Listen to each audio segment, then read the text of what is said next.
Well, hey there, I'm Joshua Johnson. It's great to be with you on this Tuesday, May 10th. And here is some of what we're talking about tonight.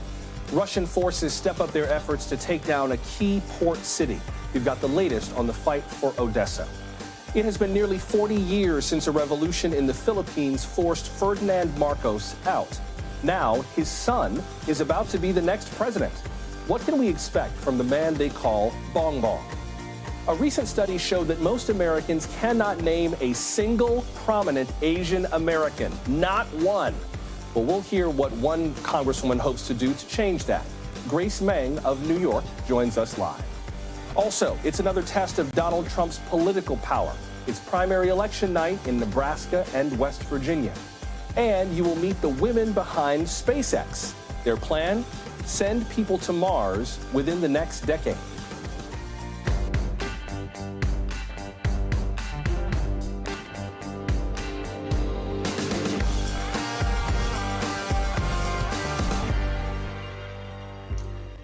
Since the war in Ukraine started, Vladimir Putin has targeted the port city of Odessa.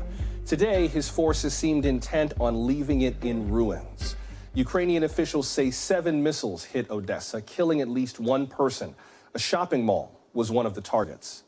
European Council President Charles Michel had just visited there. He was forced into a bomb shelter. The U.S. Director of National Intelligence, Avril Haines, says that Russia is preparing for a long fight. The next month or two of fighting will be significant as the Russians attempt to reinvigorate their efforts. But even if they are successful, we are not confident that the fight in the Donbass will effectively end the war.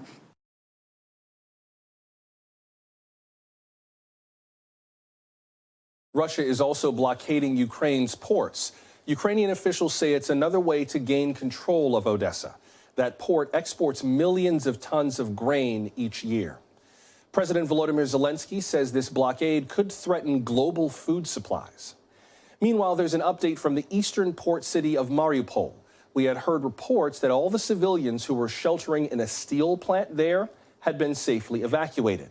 Now, Mariupol's mayor says more people are still trapped within the fighting. Today, the United Nations estimated that this war has killed more than 3,300 Ukrainian civilians, and thousands more have been hurt. But the UN warns that the real casualties could be much greater. NBC's Cal Perry starts us off tonight from Kyiv. Cal, what do we know in terms of these conflicting reports about the civilians who are or are not still in that steel plant in Mariupol?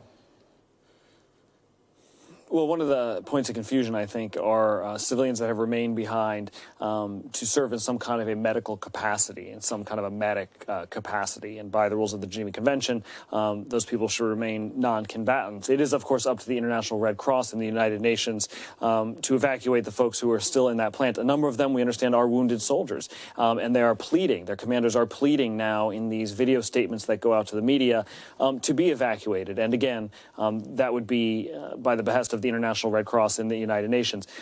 We do sort of think that this is the final stages of the combat around that plant, but we've been saying this now for 48 to 72 hours. There's no question that the soldiers or the Ukrainian fighters who remain in that plant are remaining there against all odds. There are about 2,000 Russian soldiers, we understand, who have advanced, again, within that sort of outer cordon, that outer compound, and the plant is just sort of being shelled to dust. There were 35 air missions carried out by Russia today on that plant, 35 separate airstrikes. We understand from local officials, just to give you an idea of how fierce that fighting is.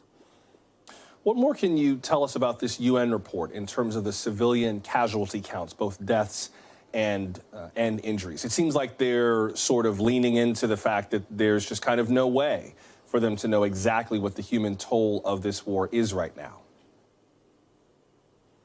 And that's what they said, putting the toll between, 7 and 8,000, but, quote, a black hole in many places like Mariupol, where you just don't have good visibility by the international community into, for example, that city, although it can be said for a number of places around the country. Mariupol, local officials think it could be tens of thousands, up to 20,000 people dead. And just to give you an example, there's a town in the Donetsk region where today local officials say they believe an apartment building with some 44 bodies was discovered, and that apartment building was shelled killed about 5 weeks ago. So you still have these discoveries in places as close as the suburbs here to the capital, where bodies are being discovered. And not just the bodies of Ukrainian civilians, but also the bodies of Russian soldiers. And it's not at all clear that Russia wants those bodies back, according to Ukrainian officials. So you have an accounting of the war still taking place over the majority of this country, where people are trying to figure out exactly how many civilians were killed. We don't even have close to any visibility on how many Ukrainian soldiers have died. The government has said they're not going to share that number until the war is over, for what they say, of course, is operational security reasons, Joshua. Another aspect of this that I think is still being fleshed out, that feels very opaque, is the nature of the weaponry that Russia is using. There had been some reports that old Soviet weapons had been used on the ground in Ukraine. There was another report that a hypersonic missile had been used over Ukraine. What do we actually know about these reports, if anything? Yeah, and this hypersonic missile, we had first heard of its use at the beginning of the war. I was in Lviv, and we actually heard them passing over us and heard the sonic boom and didn't know what it was because they had never been used. And it was seen as a flex by Vladimir Putin, as a signal to the West and to NATO that he has this weapons. And then these reports, as you've laid out, that maybe one was used in Odessa, still unconfirmed. And the other thing, and you're alluding to this, is that the Ukrainian government is saying at times they're using crude weaponry that has no chip in it, that has no location sort of software in it, no exacting software on these smart missiles. They call them dumb bombs, basically just shells that are being lobbed into Odessa. Certainly that's what's happening by the Russian Navy. The Russian Navy is just lobbing these shells into the city of Odessa. It's an indication, and certainly the Defense Department would say it's an indication that Russia is running out of its more expensive munitions. And certainly it's what Defense Secretary Austin said when he was here, that he wanted to stop Russia from being able to replenish those supplies. Bottom line, I don't think Ukrainian officials know for sure, but certainly their hope is that Russia is starting to run out, excuse me, of these expensive weapons. But, you know, the reality is that civilians are going to pay the heaviest price no matter what weapons are used. And these quote-unquote dumb bombs, you know, these things land in apartment buildings. They land in residential areas because it's indiscriminate shelling or direct shelling of civilian targets. Again, it doesn't matter if you're civilians living in Odessa, you're under fire sort of 24 hours a day now. Thank you, Cal. Much appreciated. That's NBC's Cal Perry starting us off tonight from Kyiv. Let's move now from a nation at war to a nation in transition. The Philippines. It just elected a new president, one with a famous name and an infamous legacy. Filipino voters waited in long lines to cast ballots yesterday. The leading candidates included the current vice president, world-famous boxer Manny Pacquiao, and Ferdinand Marcos Jr. Mr. Marcos is widely known as Bong Bong. But true to his birth name, he is the son of that country's former dictator who ruled for more than 20 years. And it looks like voters chose him in a landslide. The Marcos family stole billions of dollars from the Philippines. Much of that money's never been recovered. Ferdinand Marcos Sr. was overthrown by the People Power Uprising, backed by the army. You see his famous wife Imelda to his left. But now that his son is headed for power, what's next for the Philippines? Let's discuss it with Regine Cabado, Southeast Asia Bureau reporter for The Washington Post. She joins us now from the Philippine capital, Manila. Ms. Cabado, welcome. Good to have you with us. Thanks for having me. What was it about Ferdinand Marcos Jr.'s campaign that propelled him to victory? Why do you think he won? Definitely the Marcos family, and Ferdinand Marcos Jr. in particular has been one of the biggest beneficiaries of disinformation in the Philippines, according to studies from fact checkers. The Marcos family has been working on a decades-long historical distortion project, and now they're basically benefiting or reaping from the benefits of migrating to the internet early and sowing their narrative there. Like we have all this content up on Facebook, YouTube, TikTok, which basically paints them as a really relatable family, that paints the martial law years as a golden era, and that totally denies that the family stole from government coffers. And now a lot of people believe that, and that's reflected in the current election results. So they did some revisionist history, basically lied about the history of what their family has done and how they've benefited. And then during the campaign, you wrote that Mr. Marcos Jr. often skipped a lot of the debate. So what was his platform? I mean, what has he said that he's going to do for the people of the Philippines as its next president?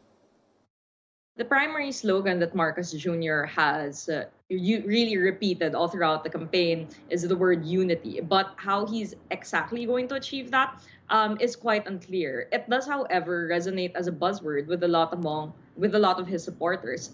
But for us in the press, it's been very difficult to try to ask him what exactly he means by that, or how that translates into economic policy or foreign policy, or other concrete platforms, because he has been avoiding the independent press, and he's primarily been surrounded by vloggers and social media influencers who basically produce content that is favorable to him.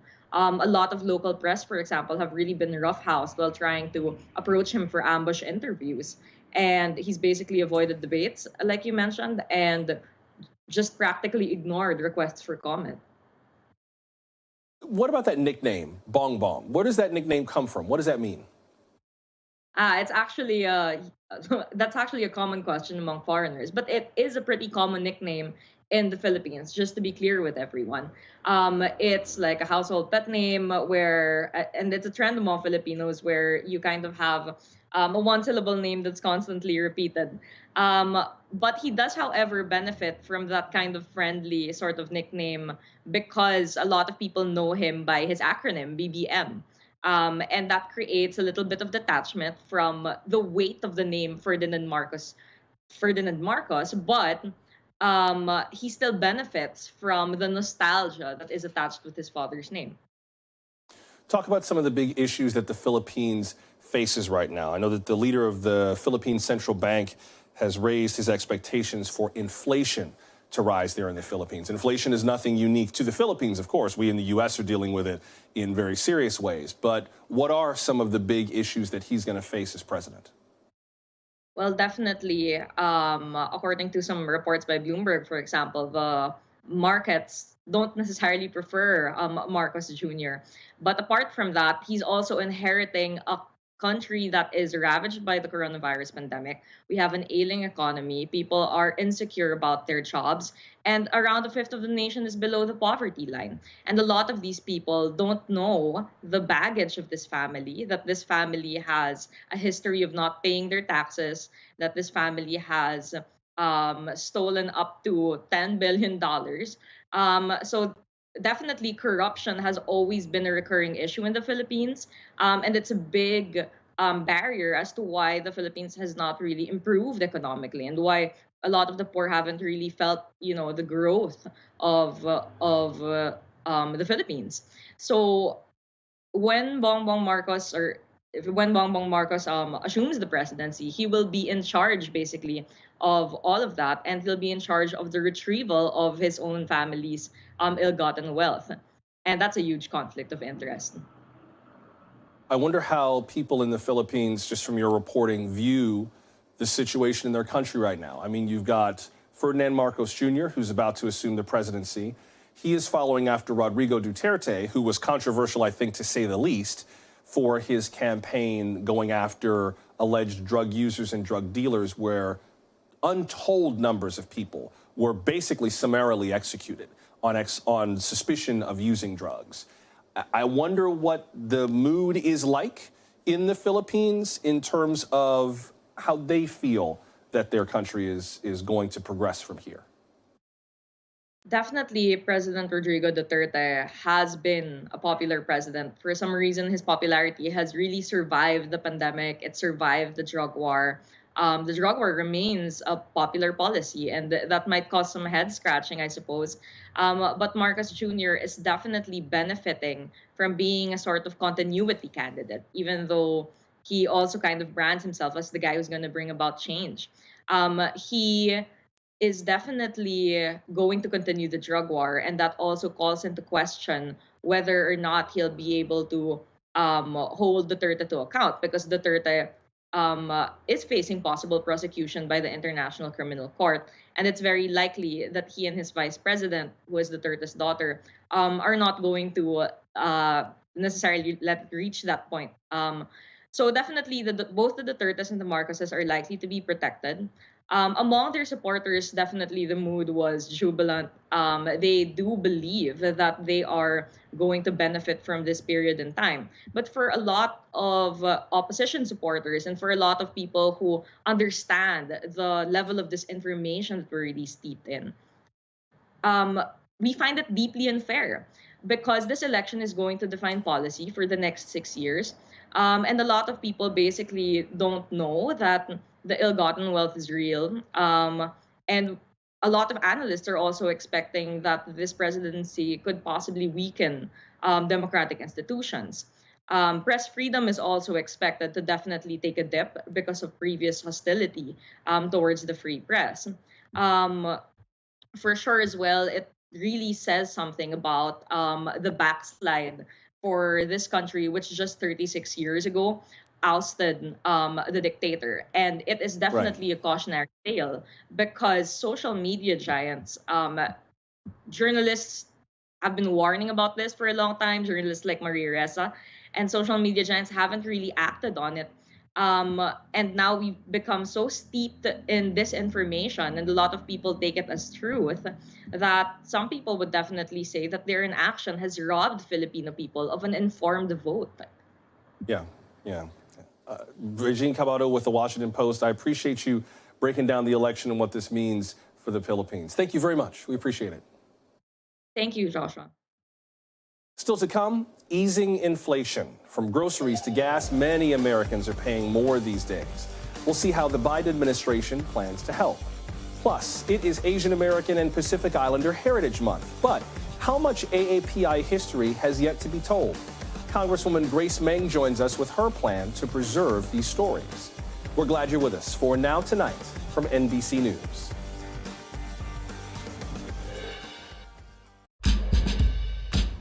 Tomorrow, we'll get another snapshot of the U.S. economy. The government will release inflation numbers for April. Inflation in March was up 8.5% from last year. That's the highest reading since 1981. Economists are expecting an 8.1% increase for April. Today, President Biden called inflation his top domestic priority, and he blamed it on two things. The first cause of inflation is a once-in-a-century pandemic. Not only did it shut down our global economy, it threw the supply chains and demand completely out of whack. And this year we have a second cause, Mr. Putin's war in Ukraine. We've been asking what you're paying more for right now. Ray tweeted, "There are too many products to list. However, groceries, gas, and consumer goods about sums it up. Diesel fuel affects everything. Auto prices are out of sight. Inflation is much higher than the CPI. That's the Consumer Price Index." Thank you, Ray. Let's get some more perspective on these rising prices and what might be done about them with CNBC senior analyst Ron Insana. He's also a senior advisor at Schroders North America. Ron, welcome to the program. Good to have you with us. Thanks for having me back. Appreciate it. Can you just clarify for us, first of all, we heard inflation and the CPI, the Consumer Price Index. For people who don't speak Wall Street, just clarify that. Are they the same thing? Are they different, interrelated things? What is that? Well, there are several measures of inflation, but consumer prices measure inflation at the retail level, what people pay for things, as Ray suggested. So whether it's diesel fuel, whether it's gasoline, whether it's rent or your mortgage, whether it is food and energy costs, all of those things are weighted differently in the Consumer Price Index, but give us a reading of what people actually pay for goods and services in the economy. What are you looking for in those CPI numbers tomorrow? Are you expecting what analysts are expecting or expecting something else? Well, there's been some speculation that the number might come in a little light, and there are folks who have begun to suggest that maybe inflation has peaked, but that's a tough call. China's still almost completely locked down. There's something on the order of 1,000 boats sitting off the coast of China at various ports that have yet to move. There's still a bit of a computer chip shortage, which is driving up the price of both new automobiles and, until recently, used cars. And then the Ukraine war has driven up the cost of energy and food. So it's a tough call. There hasn't been any real break in inflation pressures of late, so I suspect the number will come in around as expected. If it comes in a little light, you probably get a pretty substantial rally in stocks, assuming that maybe the worst is behind us. How much of this is a U.S. issue as opposed to an international issue? We know that a number of nations, Russia, Brazil, France, Germany, we were just talking about the Philippines, that they are also dealing with rising inflation. What about the international aspect of this? This is absolutely a global phenomenon. And I happen to be in the minority, and I'm with President Biden on this, that the roots of inflation, while many people point at the Federal Reserve and the amount of stimulus we put into the economy during the pandemic, are maybe the chief cause of inflation. I'm on the other side of that argument, which is that the pandemic disrupted supply chains so severely and continues to in places like China and other parts of goods-producing nations around the world. And the war has most definitely had an impact on the price of energy and certainly on the price of food. Between Russia and Ukraine, they supply 30% of the world's grains. So Europe has a slightly bigger inflation issue than we do. We're up there. But then you look at places like Turkey, which have really unrelated problems. Their inflation rate is 70%. So there are all kinds of different inflationary pressures around the world. But from my perspective, were it not for the pandemic and the war in Ukraine, we wouldn't be having this conversation about supply chain disruptions and shortages of labor and all of the things that we're contending with right now.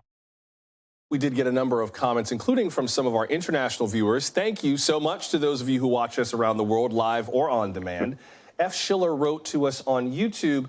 They say, I live in Germany and pay $8.45 per gallon in U.S. dollars. I do not understand what Americans are complaining about. Quasi is in Canada. Quasi tweeted that inflation is mostly the same as the U.S. Groceries and gas or fuel. Many of the same concerns like price gouging and record profits, while everyone else is feeling the pain. Never waste a good crisis. Ron, I wonder if you could dig in on Quasi's tweet and the reasons for prices going up. Is this just opportunism in the economy? Are prices going up because they have to, or are prices going up because suppliers choose to raise them right now?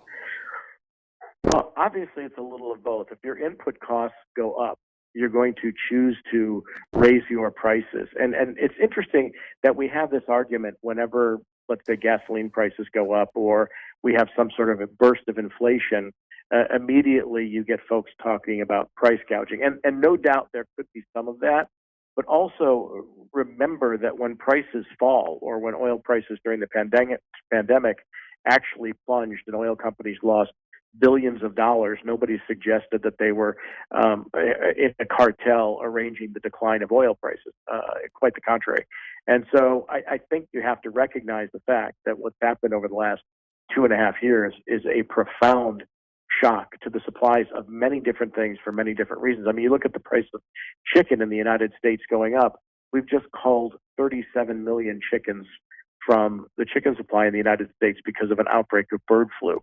And so you hear some progressive members of Congress saying that poultry producers and meat producers are doing this on purpose. I'm sure they would rather not kill 37 million chickens. Oil companies, yes, their profits are up, but their input costs have gone up astronomically. Oil dipped a little bit below $100 a barrel, but it's gotten as high as $125. So if your inventory is priced at $125, and then you have to, have it refined and turned into gasoline, it has gone up. And exacerbating the entire problem are the costs of shipping, which have gone up dramatically, the lack of truckers in the United States to get oil and other energy products out across the country. And in some states like California, there are other factors driving up the price even more, where it averages over $6 a gallon because they have different types of tax structures and climate issues. In Germany, they're very dependent on, at least until recently, oil and natural gas coming from Russia, and they have very, very heavy taxes.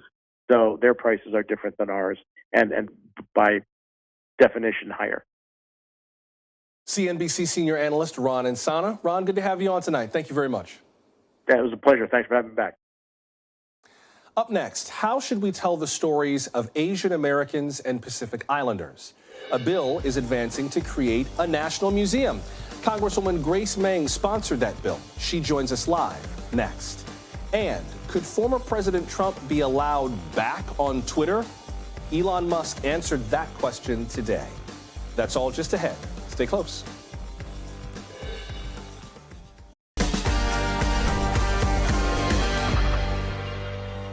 It seemed like with every wave of COVID came a matching wave of anti-Asian attacks, as if to blame these communities for the pandemic.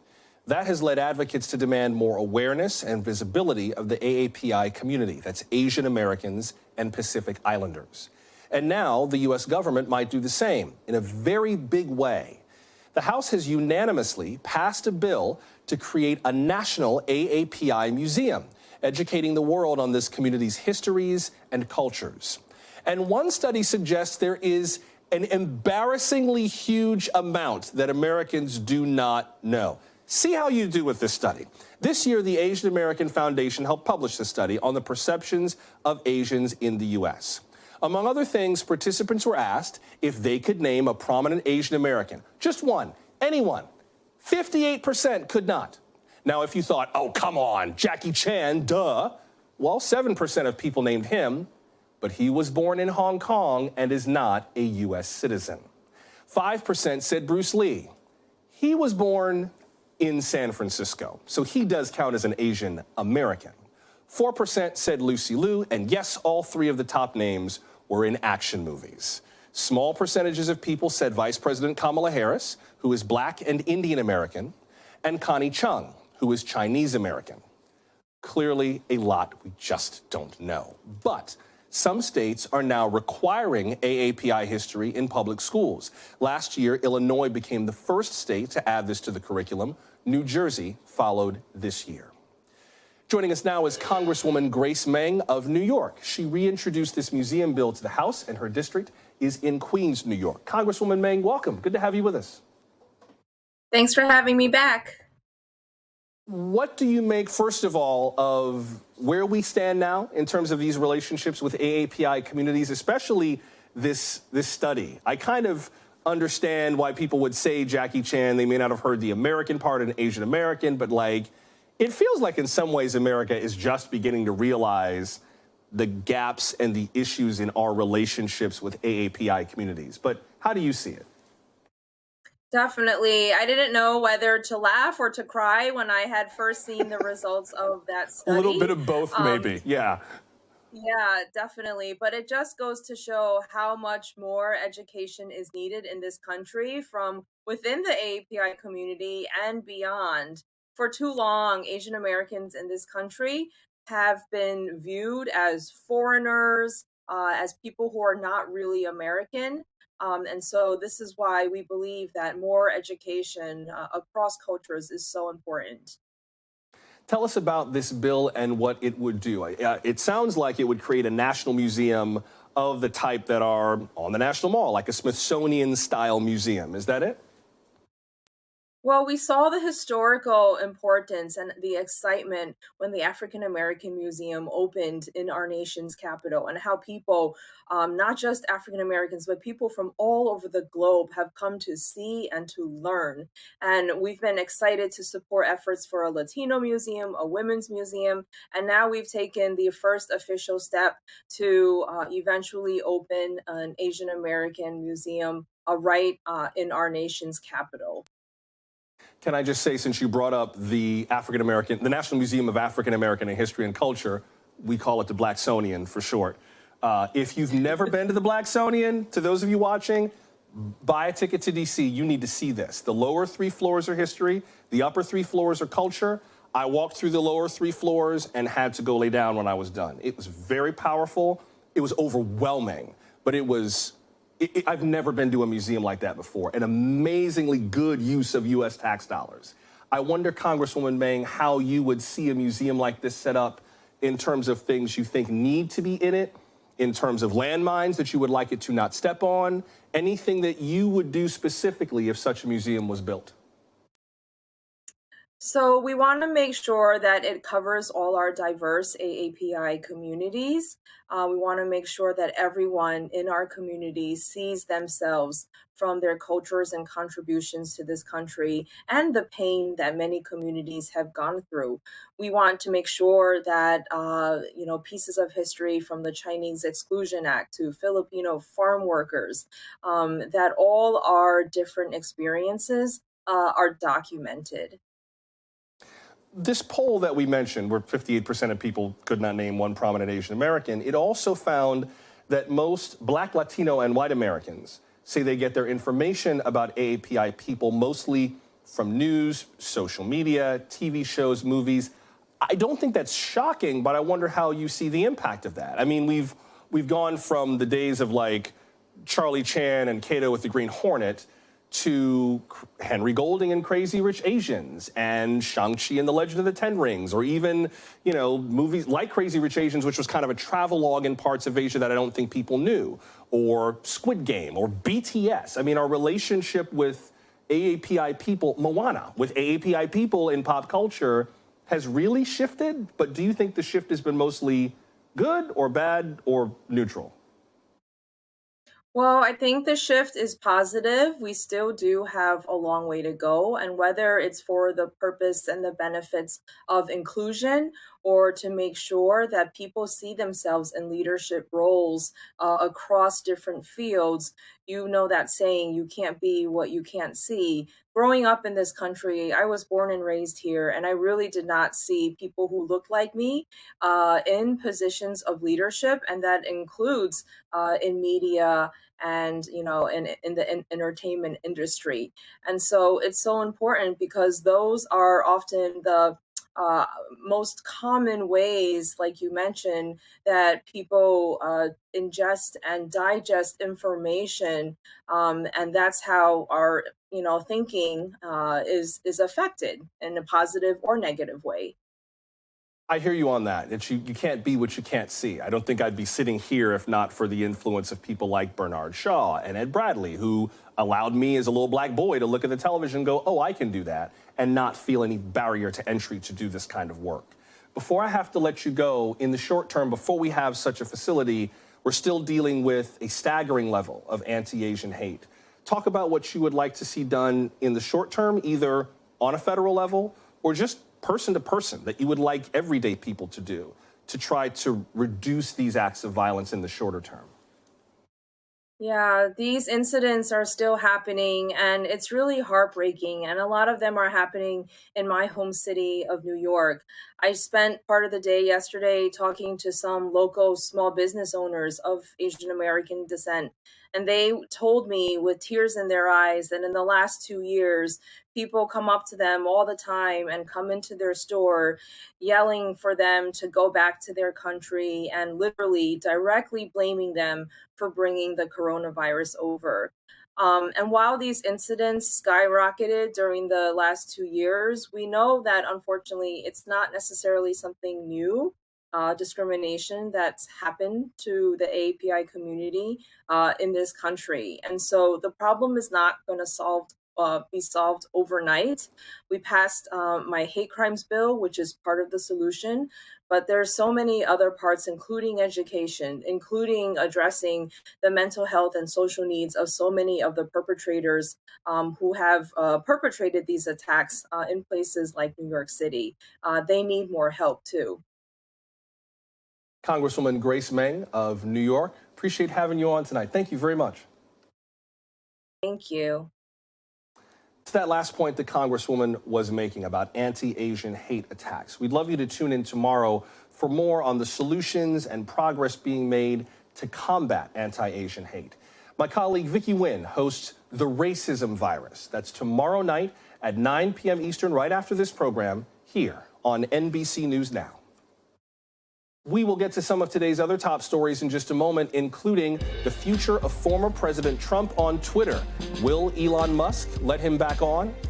Also, it's primary night in West Virginia and Nebraska. We'll take you to Wheeling, West Virginia, where the polls have closed. And it's almost summer, but flu cases are rising across the U.S.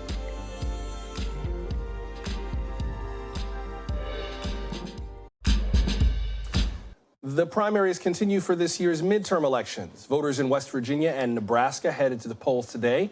The polls are about to close in Nebraska, and they closed about an hour ago in West Virginia. And that is where we find NBC political reporter Vaughn Hilliard joining us live from Wheeling, West Virginia. Vaughn, tell us about this race between two congressmen, Congressman Mooney and McKinley, both Republican incumbents, right? Yeah, Joshua, this, I realize, is just one primary for one congressional district out of 435 in the country. But I think what we are going to be able to take away from this primary is potentially a lot. You have two Republican incumbents who were pitted against each other. Essentially, after redistricting, West Virginia, they went from 3 congressional districts to 2, which left Alex Mooney and David McKinley living in the same single congressional district. That's how we got to this matchup here. But that's where Donald Trump waded in. He endorsed Alex Mooney, one of the incumbents here. And Alex Mooney objected to the 2020 certification of the election results. He did not vote for an independent January 6th commission. He did not vote for the infrastructure package. On the flip side, McKinley, he voted for each of those things, and he voted to certify the 2020 election, much to Donald Trump's chagrin. That is what got us here to this point of Donald Trump's endorsement and the potential influence it had on voters. Take a listen to a few of the folks we talked to. McKinley's the one from this area, but you guys are going with Mooney. Because we like Trump, and Trump endorsed him. We decided to stick with McKinley. What made Donald Trump endorse Mooney? I know that, and that disappointed me, but McKinley's done a lot for the state of West Virginia. Questionable. Didn't know which way to go. Being a Trump man. Right. And then McKinley being around so long. Now, McKinley's got deep, deep roots here. Back in 1980, he was first elected to the local state legislature. Compare that to Alex Mooney, who actually served about a decade in the Maryland state legislature before moving to West Virginia to run for Congress. If Mooney is able to pull off a win, it could say a lot about Donald Trump's influence over Republican voters today. Gotta love redistricting. What a wild race. Speaking of Donald Trump's influence over Republicans today, this is certainly not the only race that he is trying to influence. What else can we expect from here on out? Right. I mean, let's look big picture here. Donald Trump is looking at a potential 2024 presidential run, Joshua. And when you're looking at where this Republican Party stands, those who hold power, there's just a few individuals who have openly resisted the former president. The list, I think we've actually got it there. We kind of, about a month ago, found a list of about 12 GOP incumbents around the country in Congress. And then you look over in Georgia, the Secretary of State and the governor. This is the short list of GOP incumbents who are running for re-election in 2022. Who Donald Trump perceives as opposition forces. So far, Fred Upton has since retired, bowed out of his Michigan congressional run. And then if David McKinley were to lose tonight, essentially that's 2 of the 12 already removed.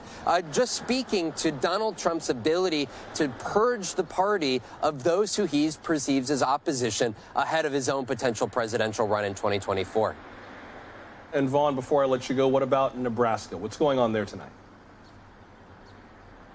You know, this is another race where Donald Trump got involved in. Pete Ricketts, who is the current Republican governor, he is term limited. He's out of office, and he has endorsed in that race University of Nebraska regent. But this is a 3-man race, and once again, the former president has waded into this one. And he has backed a man by the name of Charles Herbster, who has deep agricultural roots in the area. And why Charles Herbster is a head-turning candidate is that in the last month, 8 women have come forward accusing him of groping in the past. Now, Herbster denies these allegations. 2 of the women are on the record, including a former state senator, or I should say a current state senator in Nebraska, as well as a former aide of his. Yet that did not stop Donald Trump, those accusations by those 8 women, from going out 1 week ago to rally alongside Charles Herbster. And it's, of course, we should note the former president has had his slew of sexual misconduct allegations alleged against him, and that did not stop him from his campaign runs and ultimately ascending to office. And he is hoping that Charles Herbster, his candidate, wins tonight's primary to head of the general election in Nebraska in November. Thank you, Vaughn. That's NBC political reporter Vaughn Hilliard reporting from Wheeling, West Virginia. Speaking of former President Trump, does he belong back on Twitter? Today, Elon Musk may have given us a sneak peek of how he would answer that as the social network's new owner. Mr. Musk said that he would indeed let President Trump back on. Twitter banned Mr. Trump soon after the January 6th attack on the U.S. Capitol. Elon Musk explained his rationale to the Financial Times today. Permanent bans should be extremely rare and really reserved for people where they're trying to, for accounts that are bots or spam scam accounts, where there's just no legitimacy to the account at all. I do think that it was not correct to ban Donald Trump. I think that was a mistake. As you might guess, some of you had thoughts on this. Ray wrote, "Leave everyone on Twitter. If you can't recognize false or incomplete statements, that's on you. Educate yourself." And Gordon tweeted, "Musk only cares about ROI, return on investment. He knows that Trump drove a tremendous amount of traffic. Musk needs that traffic in order to generate enough advertising, subscriptions, etc., dollars to justify his purchase. Cash may be king, but ROI is the queen, and she rules." Feeling under the weather lately? Typically this time of the year brings seasonal allergies in the U.S., but this year, those symptoms could actually be the flu. Flu season usually begins in October and peaks between December and February. This year, it peaked in mid-April. According to a CDC official, such a late peak has not happened since 1982. Take a look at this graph. See the blue line? That's flu season this year. All those other lines, those are past flu seasons. And as you can see, flu cases started going up this year at roughly the same time they started going down in previous years. Now, keep in mind, the flu is spreading significantly below pre-pandemic levels. And the CDC also says it's not too late to get a flu shot. Now, if you have questions about this spike in the flu, tomorrow, a doctor will help you get some answers. So send your questions our way. We are at NBC Now Tonight on Twitter, TikTok, Facebook, and Instagram. Leave us a brief but brilliant voicemail at 888-575-2NBC or email us nowtonight@nbcnews.com. Some powerful women are building rockets and spaceships to keep SpaceX flying high. You'll meet them before we go.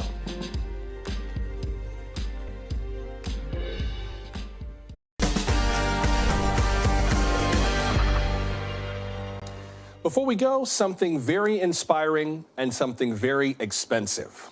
First, NBC News has been sharing stories of Americans who inspire us. CNBC's Shepard Smith sat down with some important women at SpaceX to hear all about their next big goals, including getting humans to Mars by the end of this decade. We are building rockets and spaceships here in Hawthorne, California. Gwen Shotwell in one of her favorite places on Earth. It sounds to me like you know how to do everything in here. No, I don't have the skills to make rockets, but I do know largely what goes on here. She's the president and chief operating officer of SpaceX. She started out years ago as a mechanical engineer, her first love, and it shows. What's happening here? We call this tank land. This is where we take flat sheets of metal, roll them, weld them together. That's a barrel. You turn barrels on their side, and then you do a circumferential weld. It's like sausage making. Move the tank, add another barrel, weld it, move the tank, add another barrel, and then you have a rocket. Rockets are the stuff of big dreams here, and big dreams are Gwen's daily bread. When do you think we're going to Mars? We should put people on the surface of Mars within a decade. I think it would be in this decade, yes. People on the moon sooner. It's a very exciting time right now. I think the most exciting time in space since the Apollo era. So inspiring to hear someone who thinks like this all the time. I mean, I think about going to the supermarket. You think about going to Mars. You think there'll come a time when we're all of that mindset? Oh, absolutely. I think we need to get a large delivery to the surface of Mars, and then people will start thinking harder about it. And then I think within 5 or 6 years, people will see that that is a real path, that will be a real place to go. 2 decades ago, when Gwen became employee number 11, there's Gwen at her cube. SpaceX had skeptics galore. Elon Musk's startup lost rockets, almost went bankrupt, but stayed the course. 10 years ago, SpaceX delivered cargo to the International Space Station for the first time. 2 years ago, it delivered astronauts there. Along the way, it shook up the industry. What is the area in which this company has disrupted to the greatest degree? So the fact that we have been able to do what we're doing, reusability, is absolutely key. That is the most disruptive technology. But the fact that we can do what we're doing for the price point that we have offered, we've changed this industry. I think much to the dismay of kind of the way this industry was operating before, we came in and built far more efficient rockets so that more customers can afford to fly their payloads to space. And that made part of the industry very mad at us. And you like that? I love that. You gotta fight a good fight every day.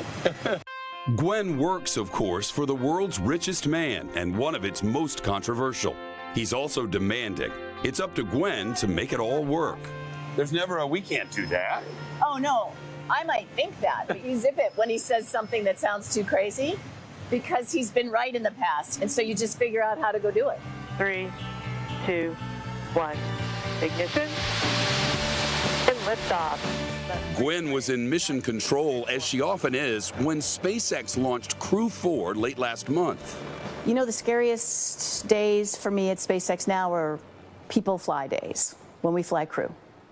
They're terrifying. You've got souls sitting on the top of that rocket. It is hurtling through the atmosphere, getting to space, and their lives are in my hands, our hands as a company. And that's pretty terrifying. But there's joy when it goes well. Today, Gwen leads a company of more than 10,000 employees, worth more than $70 billion. She's a legend in the aerospace world. And even though she tries to deflect attention from herself, the best part of my job is being able to work with these extraordinary people. It's clear she's inspired a generation of women to reach for the stars too. Like these 5, all leaders in their own right. She's the coolest boss ever. Yeah. She's one of the main reasons I came. It's like, nothing else, I get to work with Gwen. This is going to be cool. Senior space operations engineer Anna Menon is going to space herself later this year. Her husband, an astronaut too, will follow her. When you beat your husband to space, how's that going to go? It's going to be, honestly, I think actually the job of the parent that remains on Earth with the kids is actually the harder role. And I'm just really incredibly grateful for his support. Crazy. I mean, you're both going to space. Whoa. We also think that's crazy. SpaceX is now testing this giant, the Starship, a spacecraft designed for interstellar travel. Shanna Diaz directs Starship engineering. I can't believe I get to work on this every day. Like, this is so awesome. I can't get it done fast enough, basically. Let's go to the moon. Yeah, how do we get it done fast? I want to go to the moon. Jessica Jensen is the most senior mission manager at SpaceX.